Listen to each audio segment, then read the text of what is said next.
There's a chance of good football still left inside of Carson Wentz, and Sean McVay will be able to find it. Yeah, look what happened to Baker.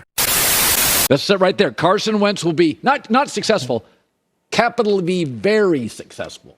I agree with you. He'll do well. McVay loves a project. Very positive that Matthew could come back next week after the bye. Now, nothing's set in stone. Green Bay Packers, with a fully healthy quarterback in Jordan Love, beat the Los Angeles Rams without Matthew Stafford 20-3 in fashion. A game that, I don't know, was pretty tough to watch, especially if you're a Rams fan. Look, I don't want to make a video really trashing on Brett Rypien because I don't think that really, matters or means anything. Like anything, you can't get anything from really trashing Brett Rypien. You understand that you lost the game. You have a quarterback who no one really believes in. He loses you the game. That's okay. That's fine. Your defense only let up 20 points with a backup quarterback. So there's that. News breaks. Carson Wentz is headed to Los Angeles to preferably back up Matthew Stafford. But I do want you guys to see this for what it is and do not see this for what it will not be, okay? Number one, Carson Wentz is the backup, okay? He is the backup. There is high praise and high speculation, okay, that Matthew Stafford will be back after y'all's bye week in week 10, so he'll be back hopefully week 11. I'm seeing that I'm not seeing anywhere that Matthew Stafford is going to be out for week 11, okay? So that's great news. You guys have a home divisional game with the Seattle Seahawks in week 11, okay? I would say this, though. For people that are probably pissed off that I don't know what the vibe is, actually. So Rams fans, please let me know what's the vibe. Because what the vibe is if Mr. Matthew Stafford cannot play in week 11, your quarterback is going to be Carson Wentz. So I actually want to digest the feedback that you guys have and really digest what you guys think about it. And I'm just going to implement my thoughts on it firsthand, okay? First things first, Carson Wentz finally has the best wide receiver core that he's ever had, okay? So maybe there's some beauty in that. He has Puka Nacua, Cooper Kupp. So that's beautiful, okay? This is the best offensive-minded head coach he's ever had, in my personal opinion. And at the end of the day, I think another thing that's really going to help Carson Wentz, it's two things. A, he's been humble. He's only getting paid for 1-year deal with a $150,000 signing bonus. I really don't know the real intricacies of the contract, but it's not his team. And he knows it's not his team. So there should be no ego. Matthew Stafford, potential future Hall of Famer, knows, and he knows, Sean McVay knows, everybody in that building knows, Carson Wentz, you're here to back up and be a last line of defense for our quarterback position. That's it. You shouldn't be thinking of anything else. You shouldn't be thinking that this is your team, this is your offense, we're going to do things your way. No, this bye week, you're going to shut up. You're going to listen to Matthew Stafford coach you out things. You're going to listen to how Cooper Kupp likes things, Nacua likes things. You're even going to figure out how Sean McVay wants you to run the offense. Never believe that this is your team, okay? And I hope my Rams supporters understand that this is most likely going to be the narrative, okay? He understands this and he knows this.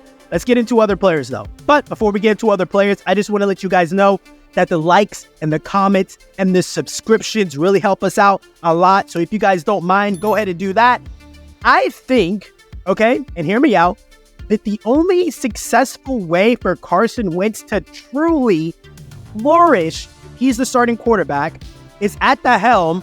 And guys, let me explain myself before you get angry with me. It's gonna be about Tutu Atwell helps Carson Wentz. Let's help Carson Wentz because he's been out of the game for X amount of time. I think it needs to be about reverses, put Tutu in the backfield, put Tutu in so many types of pre-snap motions. Let the focal point be on Tutu, put Tutu in space. I just don't know what the accuracy of Carson Wentz is going to be like. That's always been his issue. So first option, put Tutu in space. Give the ball to Tutu, let Carson Wentz not do anything. And then the second one, I'm sorry, I'm not saying this just because Cooper Kupp is going to be a double coverage. It's going to be Puka, okay? Bigger receiver, bigger body, a savant in the route running game. He's going to be able to throw balls, in a way to where Puka is going to have the best advantage to come down with the catch, okay? I just think those two condiments, it's going to be perfect. If we keep the main thing, this is going to be a big Royce Freeman and a big Darrell Henderson style game. I think it's going to be heavy running once again, week 11 against the Seattle Seahawks. If Matthew Stafford is not in play, it's going to be about run, quick motions, quick throws, quick pass sets, preset motion with Tutu Atwell, getting him out in space. Because, I mean, he's played in the NFL before, Carson Wentz. So he's not completely stupid. Now, defensively, I think that something that I did not really do a good job on is the full breakdown on Byron Young when he was at the Senior Bowl A, and I think pretty much just through the entire draft process. I'm going to take accountability. I didn't really seek him out in the fashion of which I should have. Of course, I knew who he was. I know his game. I talked to him at the Senior Bowl, all that blah, blah, blah. But the simple fact that I have no idea that he was incapable of putting up a 2-sack performance with the tackle for loss and 10 total tackles, and him look like a ferocious beast out there. Seriously. I mean, he's already physically imposing. But for him to really plant that or stamp that on the defense is really great to see. I would also say this, defensively, guys, I got into a huge debate, and I guess this will cap out the video. I got into a huge debate with a former friend of mine. Why is he a former friend of mine? Because he doesn't want to agree with me on this certain topic. I still believe that Aaron Donald is the best defensive tackle in the game. 100%. Look, I love Chris Jones. I like what Chris Jones is doing. Hey, shout out to Jeffrey Simmons. If you know who he is, he's awesome in his own regard. But listen to me when I tell you, just because Aaron Donald, say it like this, a scheme can stop Aaron Donald from going 100 miles per hour every single down. And I guess that's what people don't really understand. If Aaron Donald wanted and had the privilege of bulldozing whatever tackle, guard, and centers, because he gets triple team in case you forgot, if he had the go-ahead, the green flag to rush every single time he'd do it, and he would dominate, and he would still be that dude, okay? If you look at Aaron Donald play and you don't actually say, oh, he only got a sack, he's done, or, there's been a few weeks where he hasn't gotten a sack, so people call him bad. First of all, let's talk about the precedent of Aaron Donald, okay? This is a defensive tackle. This is a guy who's had a 20-sack season, okay? That's what edge rushers do. He did it from the inside. So I already hate that he's getting this disrespect like he's fell off a cliff, all right? But you got to understand football.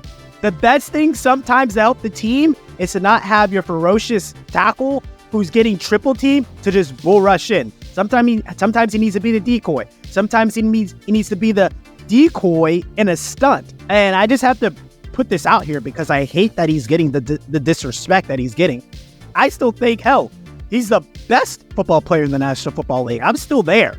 All right, I don't even watch the Rams like that, and it sucks because you guys beat us in the Super Bowl, so you have a Bengals fan that has to defend the Rams. I don't like it, but I have to be real. I have to be honest with what I believe, and that's Aaron Donald is still the best defensive tackle, defensive player, and football player in the National Football League, and I can't be convinced. All right, Rams fans, you're 3-6. I don't really have a happy ending for you guys for this season. I just want you guys to enjoy football, and whether it be with Carson Wentz or with Matthew Stafford, I believe as long as you have your pillars that we've discussed in past videos, you guys got a shot. Now, if the shot's great or not, I don't know, but you guys got a shot. Please do me a favor and comment, and subscribe.